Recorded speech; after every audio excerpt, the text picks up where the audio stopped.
this is just bizarre. The whole scene, if you just turned it on right as the game ended, you really would have thought the Timberwolves won the NBA Finals. Truly, there was nothing different about a final celebration versus what we saw after winning the play-in game to get the 7.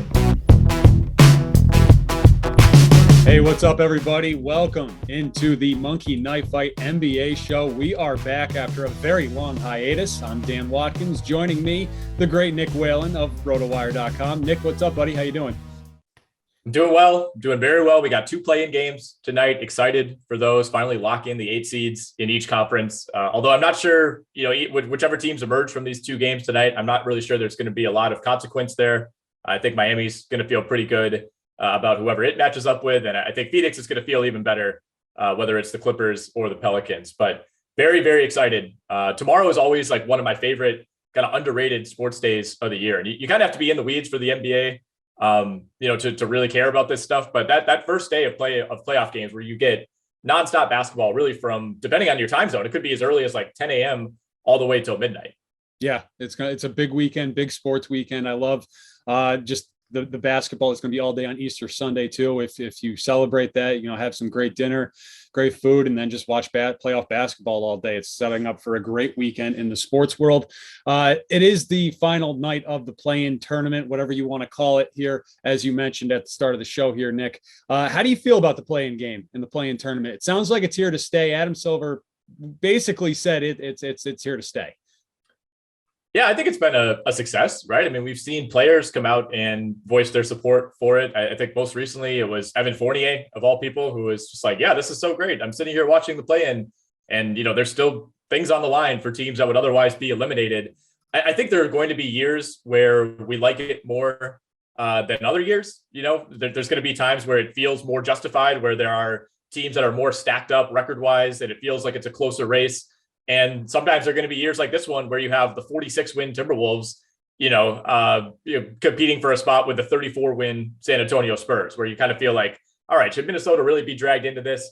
So I don't know if it's ever going to be perfect, but I think it's a step toward at least solving the NBA's major problem a few years ago, which was it felt like every team, teams were almost getting too smart and realizing that you never want to be the 2000 through 2014 Milwaukee Bucks, where you're like always finishing 11th in the conference, and teams realize like, hey, it's better to be 14th than to be right in the middle of the pack. And this at least, has roped in the Western Conference. We had as many as 12 teams, I think, still competing for the play-in. You could go down to the Lakers and the Kings, who are at least kind of trying at the end of the year. In the East, not quite as many, but essentially the point for the NBA is get as many teams still playing their starters and trying to win basketball games as deep into the season as possible. And to that end, I think it's been a success.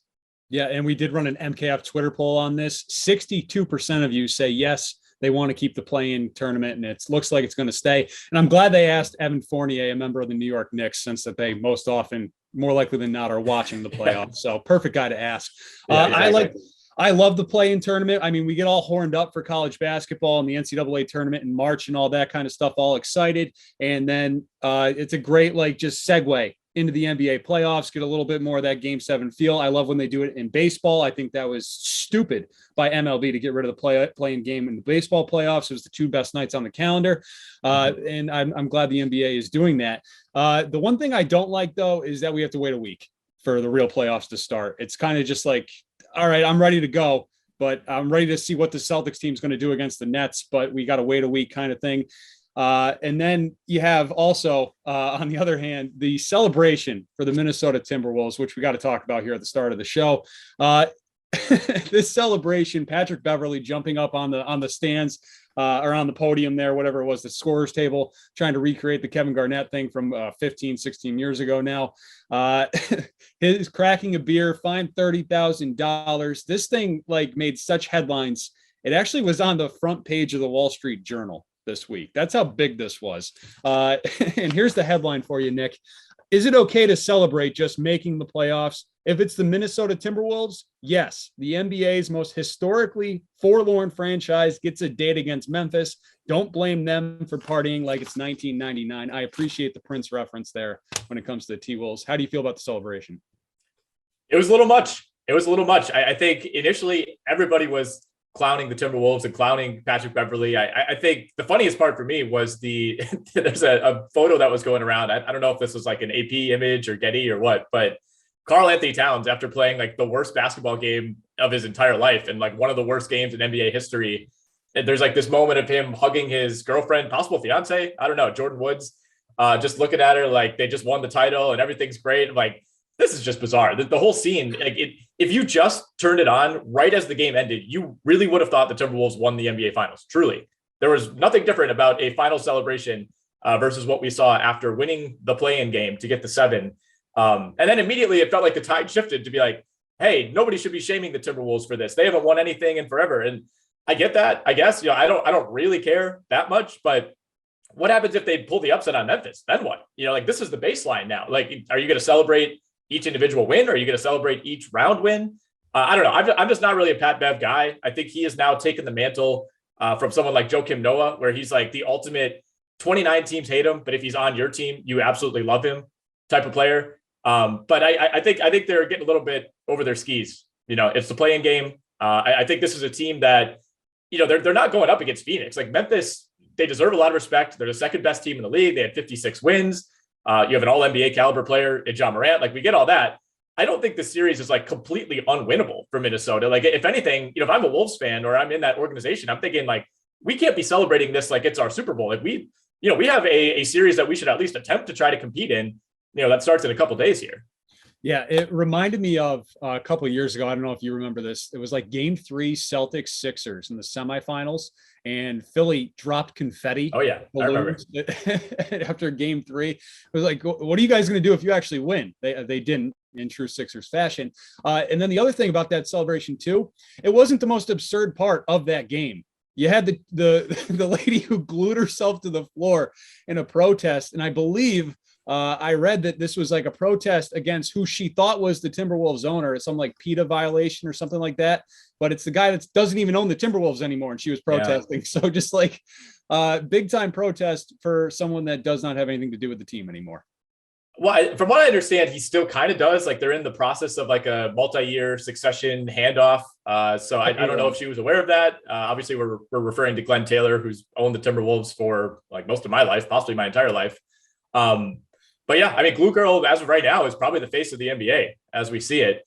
Arguably the most bizarre non-basketball thing to happen in the NBA in a pretty long time. I was watching that game with the sound off, and multiple people texted me like, "What is going on here? What is going on here?" And I'm looking up like, "Oh, I kind of missed it," because they did the classic like NFL game where somebody runs on the field and they cut away, and unless you're listening to what they're saying, you have no idea what's going on because they don't want to give that person the satisfaction of being on TV or whatever. But I rewound it and watched it back.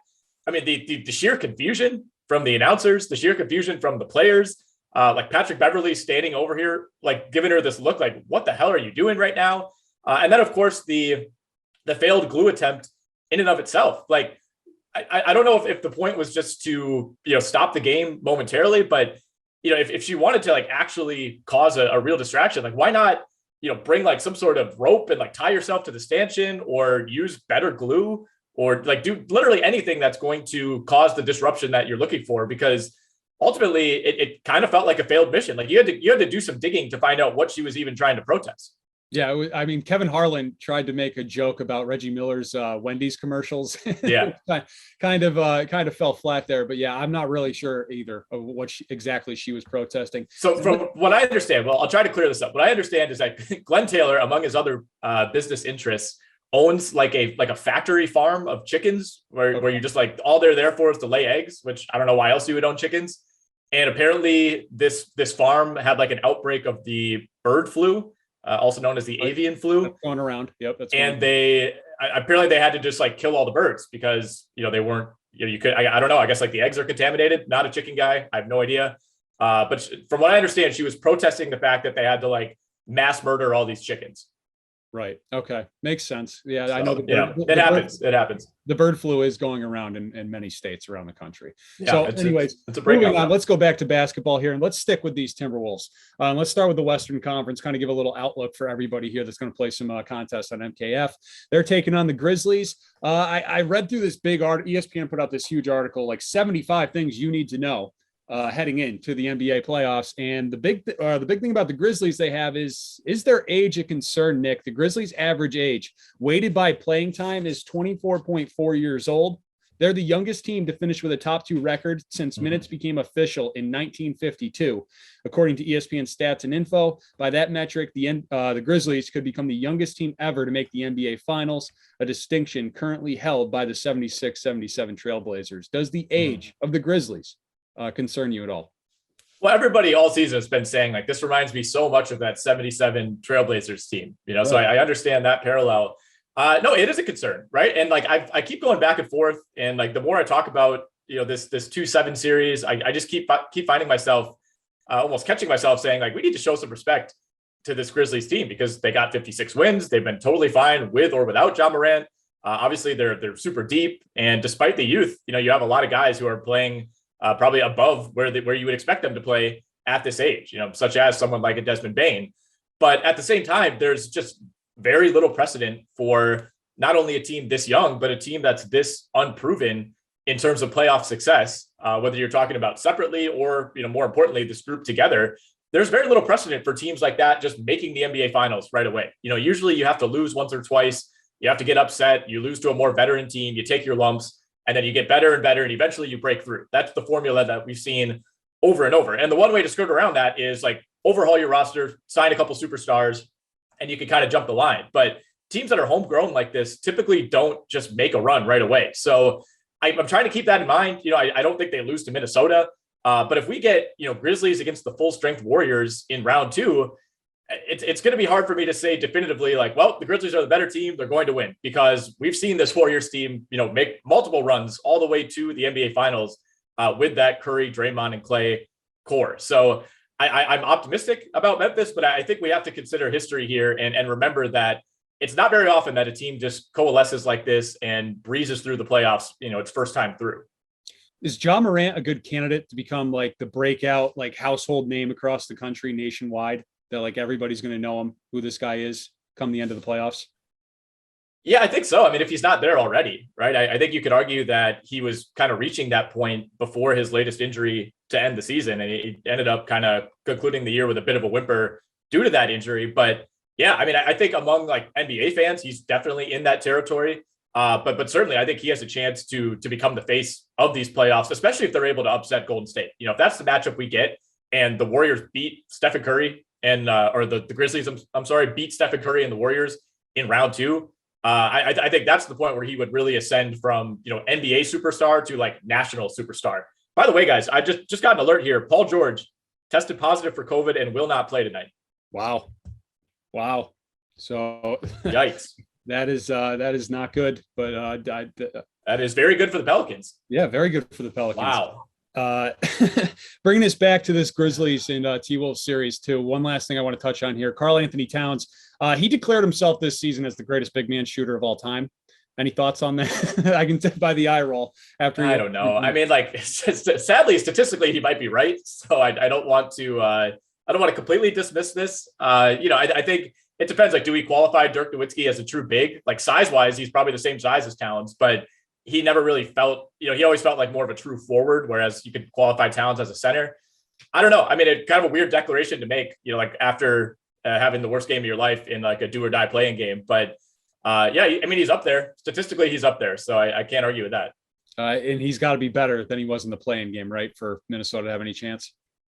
Right. Absolutely. And I think in some ways it almost like made it worse for him that as soon as he fouled out, they seemed to play a lot better, like with Anthony Edwards kind of controlling things instead of Towns just like winding up and like plowing into guys throughout the entire night. But yeah, obviously, I mean, you're not beating Memphis. You're not even competing in that series if Karl Towns is giving you 2 points and fouling out in 27 minutes. Moving on to the Warriors and the Nuggets here, a couple guys that could be returning from injury. Steph Curry for the Warriors, and then Jamal Murray maybe for the Nuggets as well, could be back in this series. Steph very optimistic about returning. And Nick, did you know the Warriors' big three have played just 11 minutes together this season?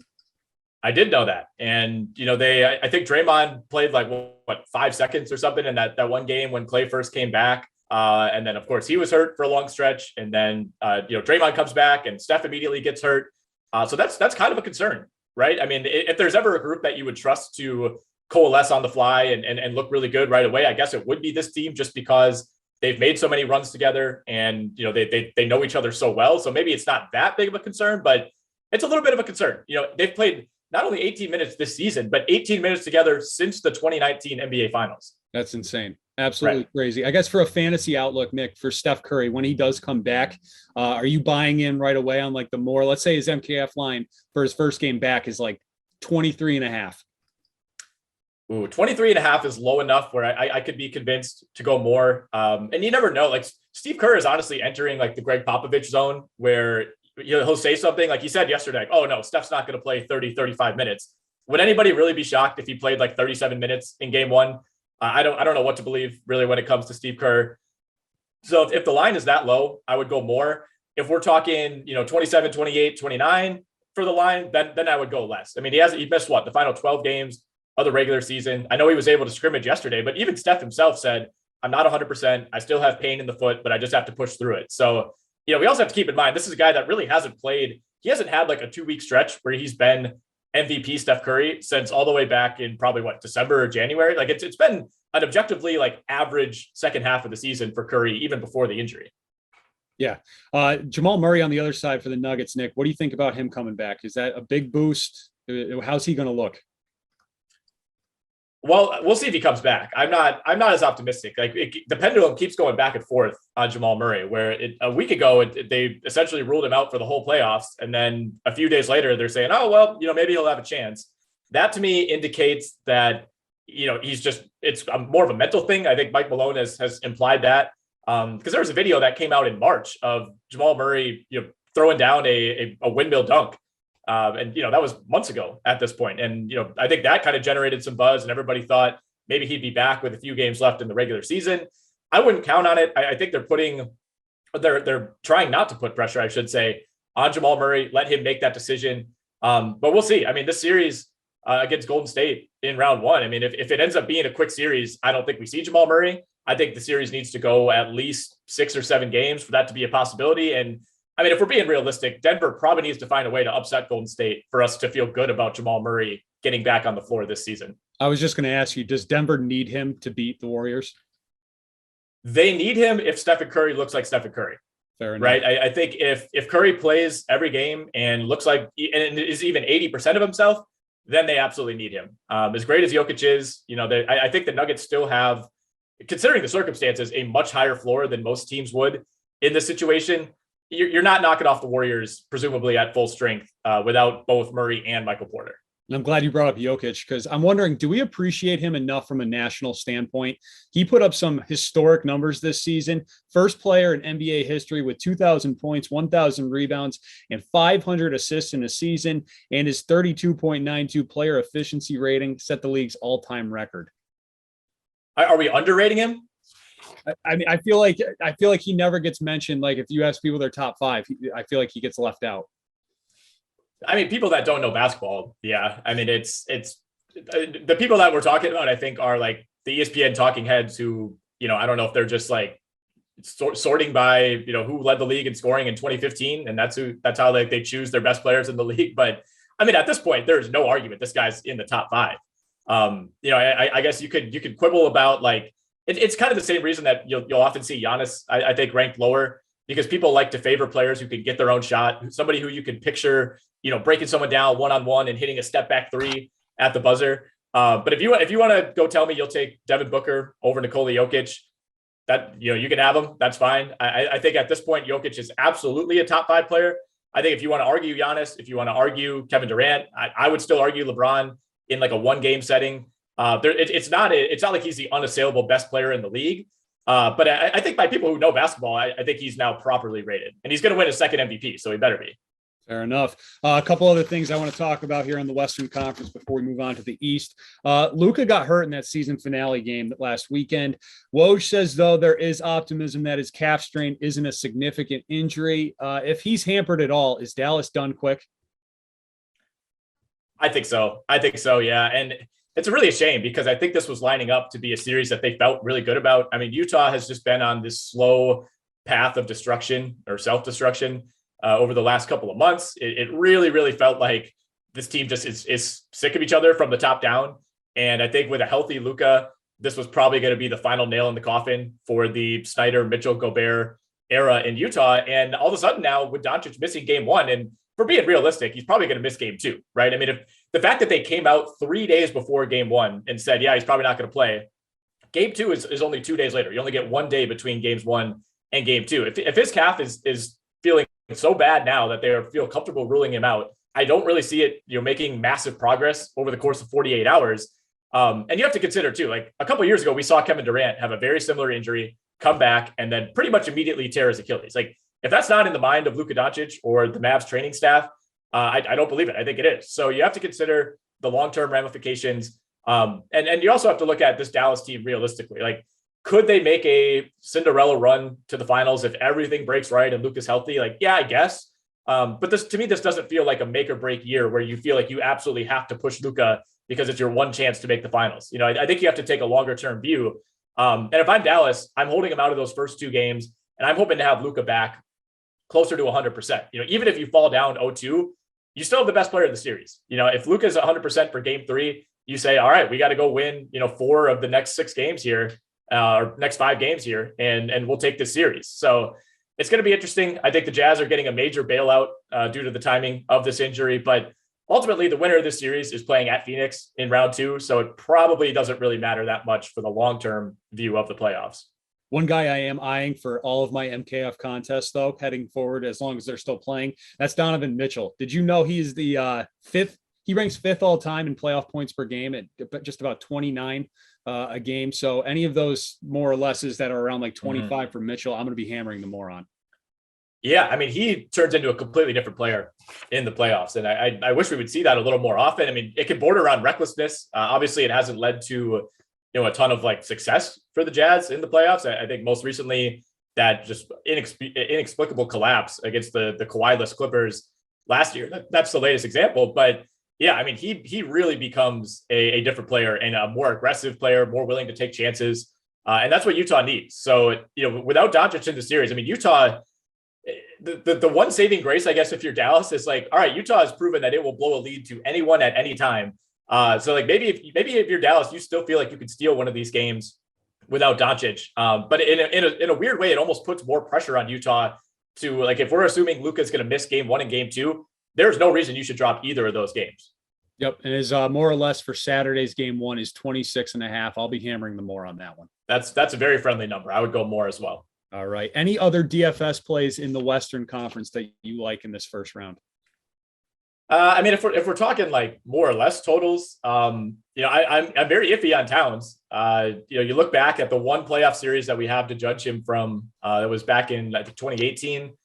They snuck in and played Houston in round 1. He was really bad in that series. Only averaged 15 points on about 47% shooting. Was terrible from 3. He has very little track record, if any, of success in the playoffs. So I think I would proceed with caution if you're looking at Karl Anthony Towns props, especially scoring props on MKF. Fair enough. Let's move on to the East. Nets, Celtics, the rematch of last year. Everybody looking forward to this one. There's a lot of name power, a lot of brand power in this series. The Nets actually opened up as the favorites to win this series. It has since swung in the Celtics' favor as the week has gone on here. Are we giving a little too much credit to the Nets' name power of Kevin Durant, Kyrie Irving going into this series? Because they have not been a good team this year, even when they're all playing. Yeah, it feels like they built up a little bit of goodwill at the end of the year. I think they won their last 5 games, but they were almost all against bad teams. They've kind of taken care of business when they absolutely have to, but when they don't have to, more often than not, they have not taken care of business. I think they're overrated. Yes, I've been on that train all along. With that said, it is Kevin Durant. And I mean, you see the way Kyrie Irving played, especially in the first half of that playing game against Cleveland. And then you're watching that like, okay, I don't want to play these guys. So I get, I kind of get why teams are going out of their way to not have to play the Nets in round 1. That's not an appealing 7 seed to play. But they're very beatable. I don't think this team is nearly as bulletproof as some of the super teams that we've seen in years past. I mean, beyond Durant and Kyrie, this is not a very good supporting cast. I mean, if Bruce Brown, he's had like the best month of his life basketball wise this past month. If he doesn't play like that, things are a little bit different. He's emerged as a like really reliable kind of pseudo third option for this team. Like with Seth Curry banged up, they don't really have another guy. And maybe Ben Simmons, who is like bizarrely targeting game 4 of this series for some reason to return. Maybe he gives them somewhat of a spark, but even if he's helping out, guarding Jaylen Brown, guarding Jason Tatum, it's hard to imagine Ben Simmons being a positive on the offensive end for Brooklyn. And then let alone, the troubles of like reintegrating a unique new player on the fly who has not played since last year's playoffs. So I think there's a lot to like if you're Boston. I mean, the Robert Williams news seems to be more and more positive each day. I think there's a chance we see him, if not for game 1, at some point in the series. But I mean, you're more entrenched on the Boston side of this. One thing that's been really interesting to me as a neutral observer is that from what I've seen, the Nets and Nets fans feel 100% convinced they're winning this series, and the Celtics and Celtics fans feel 100% convinced that they're winning it. Yeah, it is a very interesting series. I think it's going to go the distance. I think we're going to get a game 7 in this one, just because there's just so much talent on both teams that there's like 4 different guys that could take over a game in this series Right. between Durant, Irving, Tatum, and Brown, all 4 of them. And what I'm looking for here is, Jason Tatum has had a great season. And around here, Nick, in Boston, we view him as this guy is top 10, if not top 5 in the league. And here's his chance to prove it. Can he match Kevin Durant every night in this series? I'm waiting for the more or less lines to come out for Sunday for this one, because if Tatum's number is anywhere around like 28 or lower, I'm going more, because I think he loves getting up for these games against who he views as his peers and guys he thinks he is on the same level as. And if he's going to prove it, he's going to have to do it against this team, against a guy who he's referred to as his big brother in Kyrie Irving, and Kevin Durant, who is probably the best player in the world. Right. I mean, I would argue over the last 3 months of the regular season, I think Tatum was an unassailable top 5 player in the league. There's almost no argument against it. And you could say he was a top 3 player in the NBA during that span. I think he probably settles in at 4 behind the MVP big man trio of Jokic, Embiid, and Giannis, whatever order you put those guys in. But yeah, he's been fantastic, and got off to that slow start to the season, was just shooting the ball terribly for the first 20 or so games. So I think that's dragged down his overall numbers. But I mean, you look at what he's done like over the last 40 regular season games, like that stacks up with like any great Kevin Durant season. So if you want to say he's on that trajectory, I think I'm fine with that. Obviously, I think what he's missing right now is like the one crazy breakthrough playoff series where, he's played well in the playoffs. He's led them to multiple Eastern Conference finals. So it's not like he hasn't had success. But, I'm thinking like LeBron scoring 20 plus in a row against the Pistons. Like we need like a Durant and Tatum go toe to toe, and Tatum comes out looking like the better player. And I mean, he's going to have at least 4 opportunities in this series to do that. Yeah, and I'm sure actually that on MKF, their totals are going to be the same contest against each other in all of them. I'm just going to hammer them more and pray. And I think more often than not in this series, I'll probably come out ahead on that one. A couple other topics here on this series. Marcus Smart should become the first guard since Gary Payton to win the Defensive Player of the Year. Can he shut down Kyrie Irving? Shut down, no. Slow down, yes. I think we've seen Kyrie, have some shakier performances down the stretch. When he was a part-time player, it seemed like every time he was on the court, he was just having these like ridiculously efficient, high-scoring games. And then like once he became a full-time player, I'm trying to run the numbers here, over an 8-game span from March 26th through April 8th. So in the span of 13 days, they played 8 games, and he shot 38% from the field during that stretch. So, he's ostensibly he's like not eating. I don't know what the Ramadan rules are as far as like what you can drink. I don't know if you can have Gatorade, things of that nature. But I think that's maybe somewhat of a small advantage if you're getting Kyrie not at his like true physical peak during this time of year. But Marcus Smart is the type of guy you want to put on him, right? I mean, he's got 20, 30 pounds probably on Kyrie Irving. He can rough him up a little bit. He has long arms. He's kind of the prototypical type of guy who you would want to stick on Kyrie Irving. So I think that's a really interesting matchup. I mean, from a Celtics perspective, do you view this as a series where you're going in saying like, let Kevin Durant get his 40? If we can limit Kyrie to 25 or less, we feel really good about where we're going to be. Yeah, I when I watched that play-in game the other night, and basically Durant and Irving had to do everything. What they shoot over? They shot like 45% combined and had like close to 70 points, I think, between the two of them. Yeah, in that game. So you just got to make sure the supporting cast. If Seth Curry could be the X factor here in this series, you can't let him get going if he wakes up and starts going. But yeah. It's going to be Durant's going to get his unless Jason Tatum just somehow turns into a defensive stalwart as well in this series. But and hope and pray on the offensive end that Tatum matches Durant and then go from there. Mm-hmm. So yeah, I mean, on the Curry front, I'm just not optimistic. I mean, he himself a couple of weeks ago said like this ankle injury is not getting any better. I'm just gonna have to push through it. And then you look at it, I mean, he was a total non-factor in that play-in game against Cleveland. Played 33 minutes in that game and almost went full Tony Snell. 0 points, 2 rebounds, 1 steal, 1 turnover, 0 of 4 from the field, and 33 minutes of action. Like that's concerning. That is something there. Let's move on here. Philadelphia, the 76ers taking on the Raptors. Is Philly the team with the most pressure on them in these playoffs? James Harden was asked about it this week. He said there's no pressure. He's ready to hoop. How do you feel about Philly, Nick? That's such a great Harden quote. I love it. Yeah, I think the most pressure's on them, right? I mean, especially if you're looking at the East. Miami, it kind of feels like they're maybe a little bit coasting on that bubble title or a bubble finals appearance reputation from a few years ago. But I don't think anybody's saying it's like do or die for the Miami Heat. Boston, it feels like there's enough of a runway here. Tatum and Brown are still young enough that if they lose to Brooklyn in round 1, obviously it'll be disappointing, but I don't think it'll be looked at as this colossal failure. Milwaukee won the title last year, so they have a nice window that anything can happen these next few years. Like you get like a 5-year grace period after you win the title. And then once you get down to the 5 seed, Toronto, Chicago, Cleveland, Atlanta, whoever it is in the 8, like there's no real expectations for any of those teams. So I think by default in the East, it's absolutely the 76ers for a number of reasons. And it's starting to feel like Toronto over Philly is moved from kind of sneaky upset pick to you're seeing a lot of people say, I really think this is going to happen. And I don't know. I mean, I can see it, right? I mean, I think Embiid has reached the point where you don't really worry about his production. Maybe you just worry about his durability as the playoffs go on. But you have James Harden, who is pretty much unassailably now in the modern era, like the greatest playoff choker of all time, which sounds harsh, but it is true. I mean, there's enough of a sample at this point.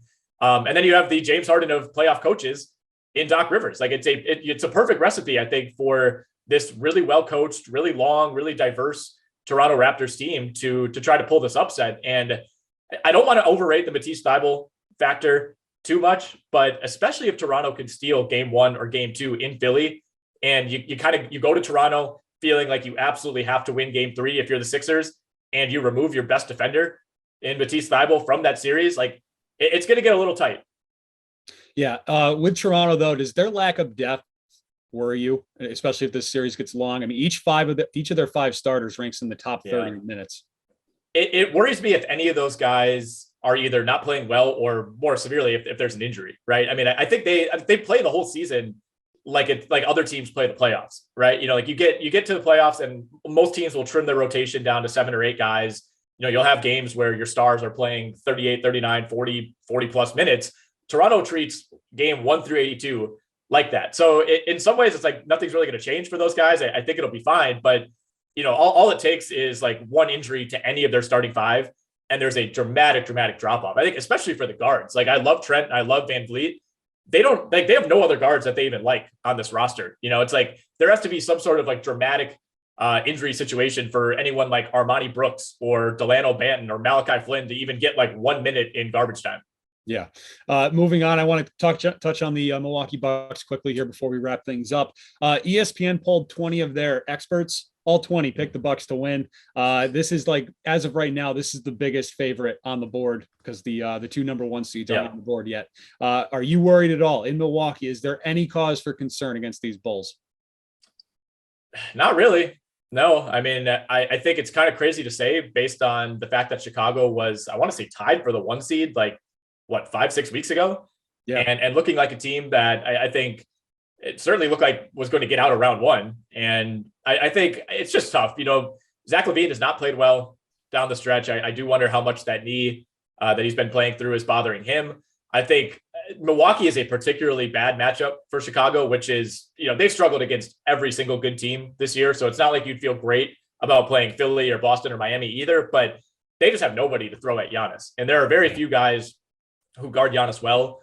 But like the Giannis Vucevic mismatches that we're going to see, like that's just been super exploitable over the last couple of years for Milwaukee. I think the Bucks are really confident, as they should be, in this series. And I love what Milwaukee did down the stretch to, kind of stealthily position themselves to play Chicago. I think that was the primary motivation, but the way they handled game 82, they put the decision in the hand of the Celtics and said, all right, if you guys win, we'll hand you the 2 seed and you can play the Nets. If you lose, we're going to force you to go through this PR nightmare of having to announce like, oh, hey, just so you know, Jaylen Brown won't be able to play because we're matched up against the Toronto Raptors and he won't be able to travel to Toronto for those games. So I kind of like the mind trick that Milwaukee played on Boston there to force them into that decision and just kind of take it out of their hands, because it was going to be a difficult call. Because I think in some ways, as a defending champ, you don't want to send the message to your team of like, oh, we're trying to dodge this team that we just beat last year. But I think passing the buck on that, no pun intended, was a really smart move. And Milwaukee is still the team that I feel best about in the East. I think they have game to game, series to series. I think they have the highest floor of any of the top seeds. And they have Brook Lopez is back too from the injury, and he's going to be. He's looked pretty good. It's a big addition for the playoffs. And here's a stat for you, Nick. Chicago went 1-14 this year against the top 4 teams in the East. That's just not good. It does not bode well for them heading in. I expect this to be a quick series. I'm going Bucks in 5 in this one.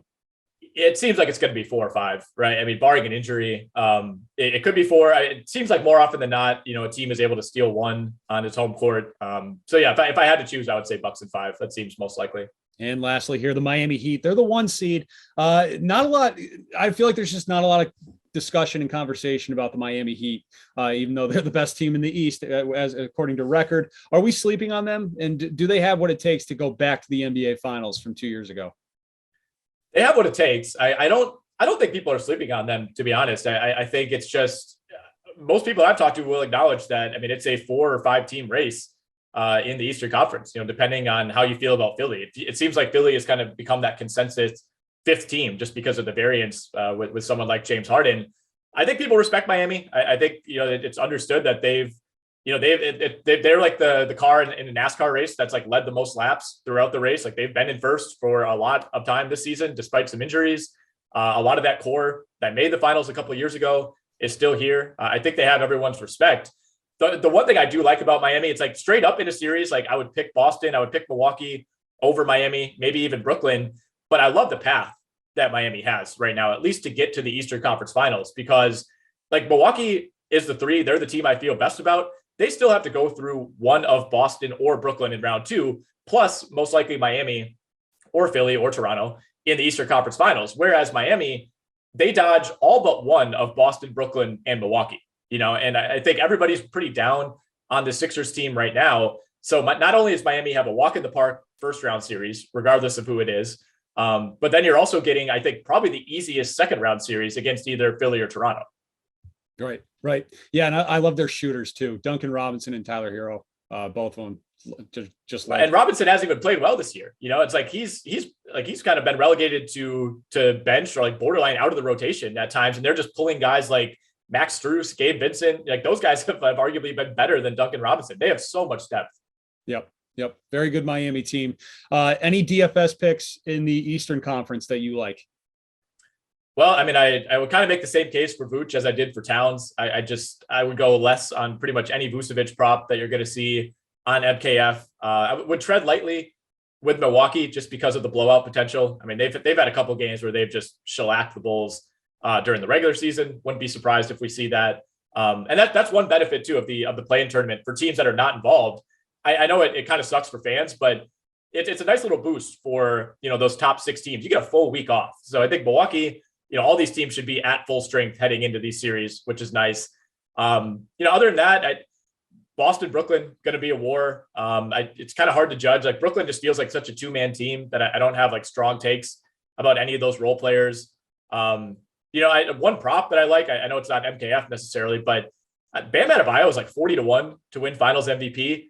I would consider putting a little bit of a sprinkle on that just because of that path that Miami has, at least to the East Finals. But no, in terms of other DFS plays, nothing really pops off to me. All right. Ahead of the playoffs here, Nick, your finals prediction. Suns Bucks. It's boring. It's boring, but I think that's where we're headed. I mean, Phoenix has an all-time clear path to the finals here, right? And maybe it's like almost too clear, where we don't want to put the cart before the wagon or the cart before the horse. I don't know, whatever that saying is.